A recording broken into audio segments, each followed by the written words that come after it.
வணக்கம். இந்த வீடியோவில் நம்ம நீட்டில் கைனமேட்டிக்ஸ் சாப்டர் 11th ஸ்டாண்டர்டில் இருக்கக்கூடிய போர்ஷன் கைனமேட்டிக்ஸ். அதில் ஒரு முக்கியமான ப்ராப்ளம் பார்க்க போகிறோம். ப்ரொஜெக்டைல் மோஷன், அதாவது எரிபொருளின் இயக்கம், அதுதான் நம்ம இப்போ பார்த்துட்டு வந்துட்டுருக்கோம்.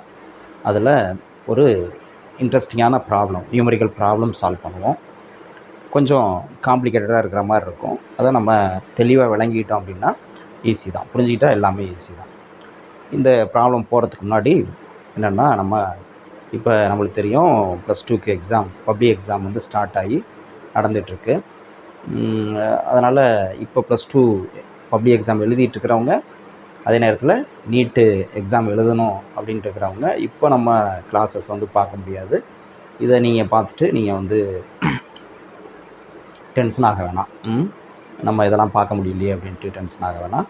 நீங்கள் பப்ளிக் எக்ஸாமில் கான்சன்ட்ரேட் பண்ணுங்கள், அதுக்கு நல்லா ப்ரிப்பேர் பண்ணுங்கள், எக்ஸாம் நல்லா எழுதுங்க. எக்ஸாம் முடிச்சுட்டு எல்லா எக்ஸாம் முடித்ததுக்கப்புறம் 25th or 26th எல்லா எக்ஸாம் முடிச்சுட்டு மறுபடி இப்போ நம்ம போடுற இந்த எக்ஸாம் முடிகிற வரலையுமே இந்த டைம்லேயும் நம்ம வீடியோ போட்டு தான் இருப்போம். ஏன்னா நம்மளுக்கு கிடைக்கிற டைமில் கிளாஸ் எடுத்து அப்லோட் பண்ணால் தான் உண்டு. அதனால் இந்த டைம்லேயும் இந்த 25 டேஸும் நம்ம வந்து அடுத்தடுத்த டாபிக்ஸ் எடுத்து அப்லோட் பண்ணிட்டு தான் இருப்போம். அது அப்படியே தான் இருக்கும் யூடியூப்பில். நீங்கள் எக்ஸாம் முடிச்சுட்டு வந்து பார்க்கலாம். உங்களுக்கு எக்ஸாம் முடிச்சுட்டு அதுக்கப்புறம் இந்த மார்ச்சில் ஒரு 5 டேஸ் இருக்கும், ஏப்ரல் ஃபுல்லாக இருக்கும், May 3 தான் உங்களுக்கு எக்ஸாம் இல்லையா? அதனால் அதில் ஒரு 40 டேஸ் பக்கமாக இருக்குது. அதில் நீங்கள் மறுபடியும் வந்து இந்த இதெல்லாமே வந்து பார்த்துக்கலாம், ஒரி பண்ண வேணாம். இப்போ நீங்கள் பப்ளிக் எக்ஸாமில் கான்சன்ட்ரேட் பண்ணுங்கள், ப்ரிப்பேர் பண்ணுங்கள். ரிப்பீட்டர்ஸ் தொடர்ந்து இதை பார்த்துட்டே வாங்க. ரிப்பீட்டர்ஸ் ஆல்ரெடி போன தடவை எழுதி மிஸ் பண்ணவங்க, சீட் கிடைக்காதவங்க இப்போ ட்ரை பண்ணிகிட்ருப்பீங்க. உங்களுக்கு இது மட்டும்தான் இல்லையா, நீட் மட்டும்தான் எய்மு. ஸோ நீங்கள் தொடர்ச்சியாக நம்ம போடுற டாபிக்ஸ் எல்லாமே பார்த்து நோட்ஸ் எடுத்துகிட்டு ப்ராக்டிஸ் பண்ணுங்கள். இது வரைக்கும் ஃபஸ்ட்லேருந்து பார்த்தீங்கன்னா போன வருஷம் போட்ட வீடியோ இதெல்லாமே பார்த்து இந்த இப்போ போட்டுட்ருக்கிறது எல்லாமே பார்த்தா ஒரு 10 சாப்டர்ஸ் வந்து கவர் பண்ணியிருக்கோம். இன்னும் ஒரு 10 சாப்டர்ஸ் வந்து இந்த ஒரு 2 monthஸில் கவர் பண்ணி முடிச்சிருவோம். அதனால் தொடர்ச்சியாக நீங்கள் வந்து பார்த்துட்டே வாங்க, நோட்ஸ் எடுங்க, ப்ராக்டிஸ் பண்ணுங்கள், பலசை ரிவிஷன் பண்ணிக்கிட்டே இருங்க, ரொம்ப முக்கியம். ஓகே, இப்போ நம்ம இந்த ப்ராப்ளம் பார்க்கலாம். ப்ரொஜெக்டைல் மோஷன், எரிபொருளின் இயக்கத்தில் ஒரு முக்கியமான ஒரு கொஸ்டின். ஓகே, என்ன கொஸ்டின் பாருங்கள். A shell is fired from a fixed artillery gun with an initial speed u such that it hits the target on the ground at a distance r from it. If t1 and t2 are the values of the time taken by it to hit the target in 2 possible ways, the product t1 t2 is option கொடுத்துருக்காங்க. Capital R by G, அந்த ஆறுங்கிறது இந்த இங்கே capital Arne போட்டுக்கலாம், range வேறு ஒன்றும் இல்லை, இங்கேயும் வந்து ரேஞ்ச், அதேமாதிரி இங்கேயும் வந்து கேபிட்டல் ஆரே போட்டுக்கலாம். Right. So R by G, R by 4G, ஜிங்கிறது ஆக்சலரேஷன் டியூ டு கிராவிட்டி, புவியீர்ப்பு முடுக்கம், R by 2G, 2R by G, எந்த ஆப்ஷன் அப்படின்னு நம்ம கண்டுபிடிக்கணும். தமிழில் சொல்லணும் அப்படின்னா, நிலையான ஒரு கனரக துப்பாக்கியிலிருந்து U வேகத்தில் வெளியேறும் குண்டானது தரையில் R தொலைவில் உள்ள இலக்கை தாக்குகிறது. அந்த இலக்கை தாக்க இருவேறு பாதைகளில் செல்லும் குண்டுகள் எடுத்துக்கொள்ளும் நேரம் T1 மற்றும் T2 எனில் T1 T2 product T1 into T2வின் மதிப்பு என்ன? ஆப்ஷன், இதே ஆப்ஷன் தாங்க. ஓகே, எதுன்னு கரெக்டாக கண்டுபிடிக்கணும் நாங்கள். ஸோ இப்போ இந்த கொஸ்டினை வந்து முதல்ல நம்ம புரிஞ்சுக்கணும். என்ன கொஸ்டின் அப்படின்னா, ஒரு ஆர்ட்டிலரி கன்னா நம்மளுக்கு தெரியும், வீல்ஸ் இருக்கும், 2 வீல்ஸ் இருக்கும். அதில் வந்து எனது பெரிய ஒரு கன்னை வந்து பொருத்தியிருப்பாங்க. ஸோ அந்த கன்று வந்து அந்த வீல் மூலயமா நகரும், ஒரு வாகனம் மாதிரியே இருக்கும், அதில் போகும், இயங்கக்கூடிய நகரக்கூடியது. அந்த கன்னோட டைரக்ஷனை வந்து நம்ம மாற்றிக்கலாம், அப்படி அதனுடைய ஆங்கிளை வந்து நம்ம எந்த ஆங்கிளில் வேணுமாலும் மாற்றிக்கலாம். அதுதான் நம்ம வந்து ஆர்ட்டிலரி கன் அப்படின்னு சொல்லுவோம். அதுதான் நம்ம கனரக துப்பாக்கி அப்படின்னு சொல்கிறோம். ஓகே, ஸோ அந்த மாதிரி துப்பாக்கியிலேருந்து வெடிக்கக்கூடிய குண்டு, அதனுடைய ஆரம்ப திசை வேகம் U, initial velocity U. So அது வந்து R தொலைவில் இருக்கக்கூடிய ஒரு டார்கெட்டை போய் ஹிட் பண்ணுது, மோதுது அப்படின்னு சொல்கிறாங்க. தரையில் R தொலைவில் இருக்கக்கூடியது, அதான் ரேஞ்சுன்னு நம்ம சொல்லுவோம், கிடைத்தல நெடுக்கம் படிச்சிருக்கோம். இப்போ அதே இது வந்து என்னன்னா, 2 வெவ்வேறு பாதையில் போகிறப்ப வெவ்வேறு பாதையில் போகுது, ஆனால் ஒரே இலக்கை தான் தாக்குது. அப்படின்னா என்ன, வெவ்வேறு பாதையில் போகணும்னா கண்டிப்பாக ஆங்கிள் வந்து என்ன ஆகணும், மாற்றி ஆகணும். அதுக்கு டயக்ராம் நம்ம பார்க்கலாம். ஓகே, அந்த கொஸ்டினை முதல்ல நோட் பண்ணிக்கோங்க. கொஸ்டினை முதல்ல தமிழ் மீடியம் தமிழில் எழுதிக்கங்க, இங்கிலீஷ் மீடியம் இங்கிலீஷில் முதல்ல எழுதிக்கங்க.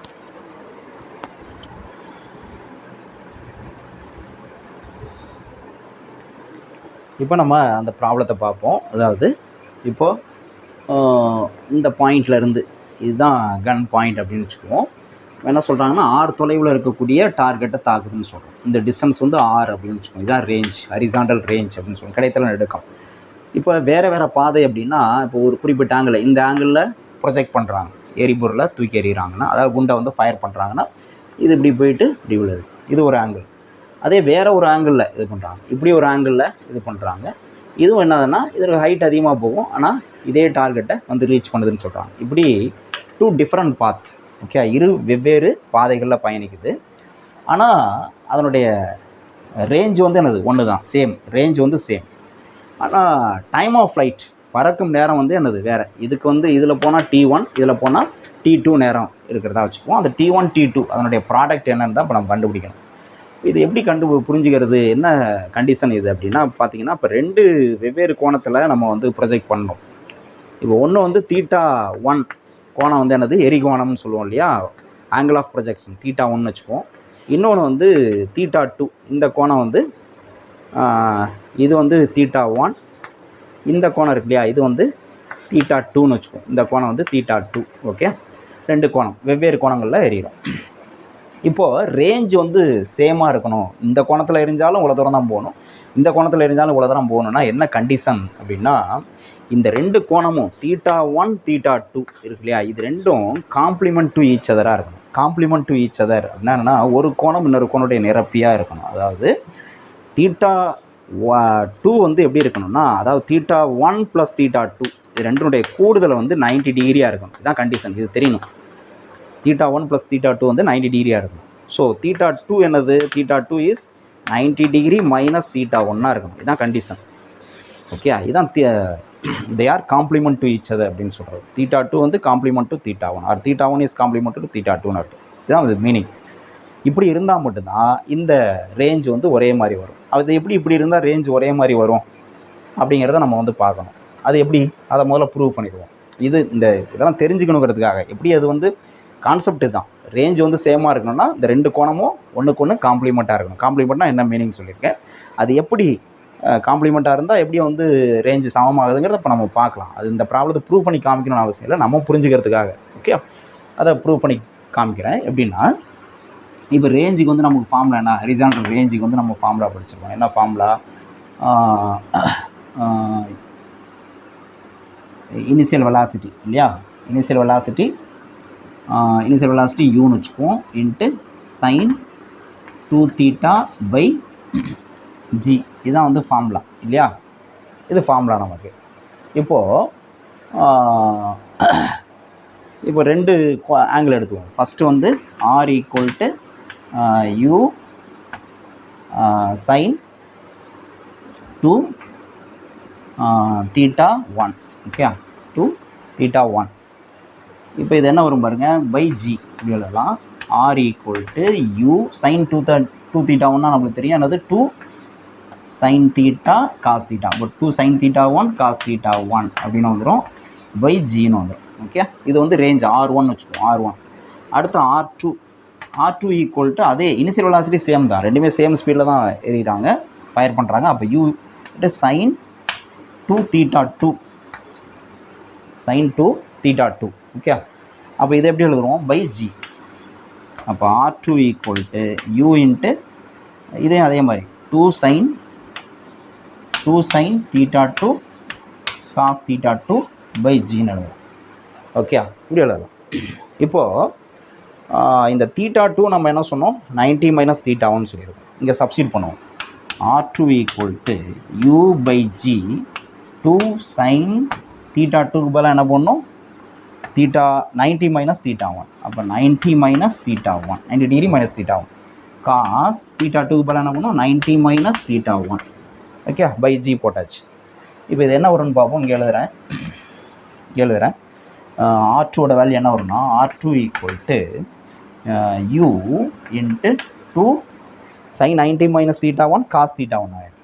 cos θ1 cos 90 - θ1 sin θ1 ஆகிடும். இல்லை நம்ம படிச்சிருக்கோம் ட்ரிக்னாமெட்ரியில் g. ஓகே, அப்போ இது எப்படி எழுதலாம், r2 = இதே தான் u into 2 sine theta 1 cos theta, இது மல்டிப்ளிகேஷன் தான். இது ரெண்டும் எந்த ஆர்டரில் வேணுமாலும் எழுதலாம். பை ஜின்னு வந்துடும். R2 R1 பாருங்கள் u 2 sine theta 1 cos theta 1 by g. இதுவும் என்னது R2 equal to u 2 sine theta 1 cos theta 1 by g. அப்போ R1 ஈக்குவல் டு R2 அப்படிங்கிறது நம்மளுக்கு தெரியுது. அப்போ எதுக்காக சொல்கிறோன்னா, இந்த ரேஞ்ச் வந்து சமமாகணும். டிஃப்ரெண்ட் ஆங்கிள்ஸில் நம்ம வந்து த்ரோ பண்ணுறப்ப ரேஞ்ச் வந்து சமமாகணும். ரெண்டுக்கும் ஒரே ரேஞ்ச் கிடைத்தல் நடுக்கும் சமமாகணும்னா ஒரு ஆங்கிள் இன்னொரு ஆங்கிளுக்கும் காம்ப்ளிமெண்ட்டாக இருக்கணும். அதாவது ரெண்டு ஆங்கிளுடைய சம் வந்து 90 டிகிரியாக இருக்கணும். அப்போ தான் இது வந்து இந்த கண்டிஷன் சாட்டிஸ்ஃபை ஆகும். இதுதான் கண்டிஷன். அப்போ தான் இது நடக்கும் அப்படிங்கிறது தெரியுது. ஓகே, இதை முதல்ல நோட் பண்ணிக்கணும்.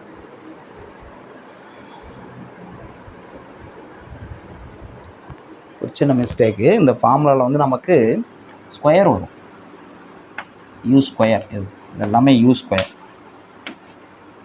எல்லாமே u square. U square sine 2 theta by G. Okay, right, இதை நோட் பண்ணிக்க. இப்போ நம்ம கொஸ்டினுக்கு வரணும். இது வந்து காம்ப்ளிமெண்ட்டாக இருந்தால் அது நடக்குங்கிறதுக்கான ப்ரூஃப் தான் இது, நமக்கு தெரிஞ்சுக்கணுங்கிறதுக்காக. இப்போ நம்ம அடுத்து வந்து கொஸ்டினுக்குள்ளே போகலாம்.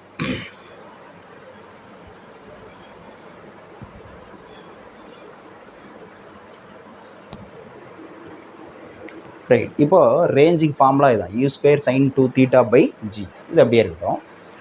இப்போ நமக்கு என்னென்னா என்ன சொன்னோம், அடுத்து வந்து T1 T2 அதுக்கான ஃபார்முலா என்னென்னு பார்ப்போம். T1 வந்து என்னது, T1 வந்து நமக்கு ஃபார்முலா வந்து அதாவது டைம் ஆஃப் ஃப்ளைட், பறக்கும் காலத்துக்கு ஃபார்முலா நமக்கு தெரியும். 2u sine theta by G, இதுதான் formula. 2u sine theta by G. Okay, இது ஃபார்முலா.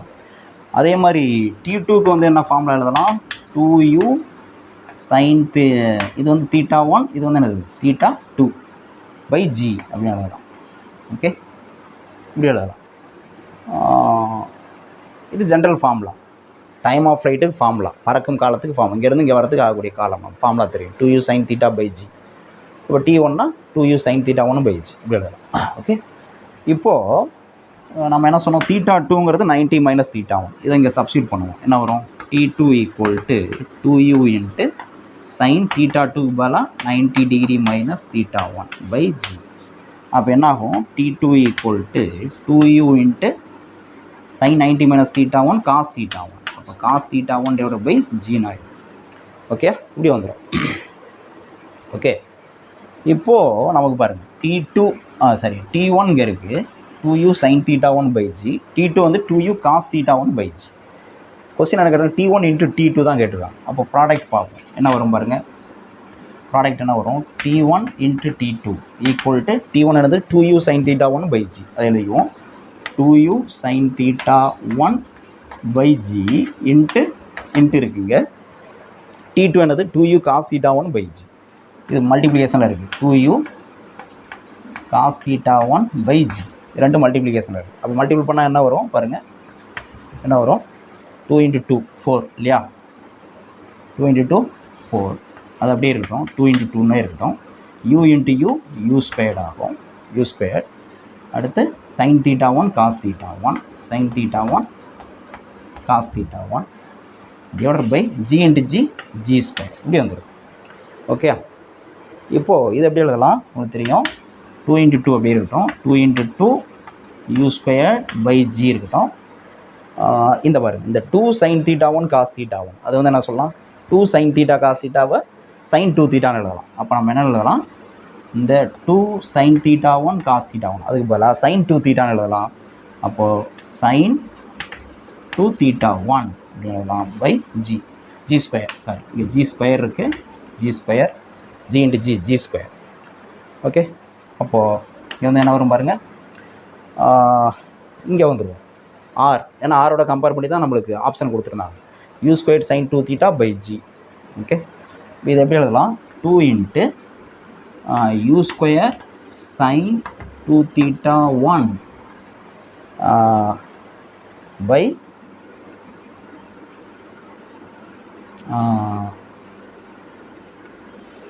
G square. ஓகே, என்னது இங்கே வந்து ஜி ஸ்கொயர். இப்போ பாருங்கள், உங்களுக்கு ஃபார்முலா என்னது, u square sine 2 theta by g. அது வந்து என்னது, u square sine 2 theta by g square இருக்குல்ல, இதை பிரித்து எழுதணும். ஜி இன்ட்டு ஜி இப்படி எழுதலாம். ஜி ஸ்கொயரை இப்படி பிரித்து எழுதலாம். இப்போ u square sine 2 theta by g அது வந்து என்னது, ரேஞ்ச் இல்லையா. 2 தீட்டா 1னாலும் சரி, சைன் 2 தீட்டா 2னாலும் சரி, ரெண்டுக்குமே ரேஞ்ச் ஒன்று தான். நமக்கு டவுட் வரலாம், நமக்கு 2 கேஸ் இருக்குது, தீட்டா 1 தீட்டா 2 இருக்குது. இப்போ இங்கே ஃபார்முலாவில் வந்து தீட்டா 1 இருக்குது. தீட்டா 1ங்கிறப்ப என்னது, இங்கே தீட்டா 1 போடுவோம். அப்போ ரேஞ்ச் வந்து என்னது, R1. தீட்டா 2 போடுறப்ப என்ன ஆகும், இங்கே தீட்டா 2 போட்டாலும் ரேஞ்ச் வந்து என்னது, R2லாம் கிடையாது, R தான். ரெண்டுக்கும் ஒரே ரேஞ்ச் தான். Okay right. அப்போது இது ஃபுல்லாக என்னது, இது ஃபுல்லாக R. அப்போ என்ன வரும், 2 இன்ட்டு இது ஃபுல்லாக capital R, range 2R by g. இது நம்மளுக்கு கிடச்சிருக்கு T1 into T2 equal to 2R by G. இதுதான் வந்து ஆப்ஷன், கரெக்ட் ஆப்ஷன்.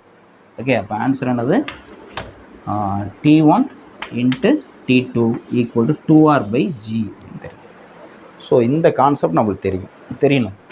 என்னது, எப்போ வந்து ரேஞ்ச் வந்து ஈக்குவல் ஆகுது, ரெண்டு ரேஞ்ச் 2 டிஃப்ரெண்ட் ஆங்கிள்ஸில் த்ரோ பண்ணுறப்ப ரெண்டு ரேஞ்சும் எப்போ ஈக்குவல் ஆகும்னா, ஒரு ஆங்கிள் இன்னொரு ஆங்கிளுக்கு காம்ப்ளிமெண்ட்டாக இருக்கணும், அப்போ தான் ஈக்குவல் ஆகுங்கிற கான்செப்ட் வந்து நம்மளுக்கு தெரியணும்.